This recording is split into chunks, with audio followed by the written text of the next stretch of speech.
Good morning, students, and welcome to week number 3 of online learning. This is just a 4-day week because we have Friday off from school and also next Monday. So, just want to do a quick overview of your plans for this week. So, to start with, you want to go into Schoology and click down on April 13th through April 16th. There's a couple different assignments that we're going to do here. First, we're going to work on a speciation activity with Darwin's finches. We'll do that on Monday. Then we'll do a little check-in about cladograms on Tuesday, and we're going to work on this NOVA evolution lab on both Wednesday and Thursday. Here's a few more details from the week. This week, we're going to be investigating this question of how can cladistics be used to explore the ancestry of groups of species. In order to do this, we need to know what cladistics is, and we need to know how different species are formed, which is a process called speciation. Here's our overview of the week. On Monday, we're going to delve into that idea of speciation. To do so, you're going to watch a really short little video about Galapagos finches and their evolution. And then there's an activity, a worksheet online that you'll fill in about Darwin's finches and their speciation.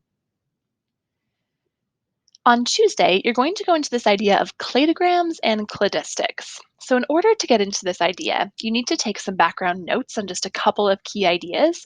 So, there's 2 pages in the daily slides where you're going to write down a couple of ideas on what cladograms are and how they work, and then also what a clade is and how that works.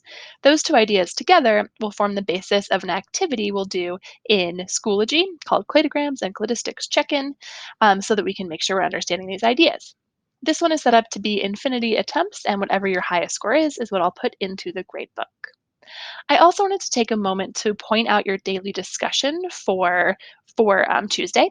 For this, you're going to go to this really cool website called onezoom.org that basically made an enormous cladogram of all the different species that they could find. There's millions and millions and millions of species on here. So what you're going to do is use this advanced search function in this website to find any 2 organisms you're interested in and find how recently they shared a common ancestor, so you can see how many different species they share a common ancestor with, and you can even trace the path and see relatively how long it's been. It's a really cool feature. That brings us to Wednesday.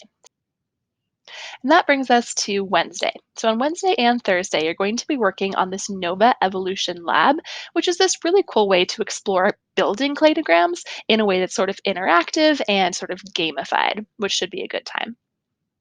For this, it might take different people different amount of time depending on how many computer games you play.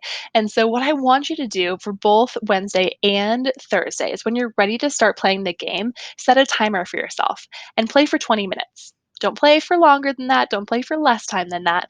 Some people will finish all 6 modules that are in there, and some people won't.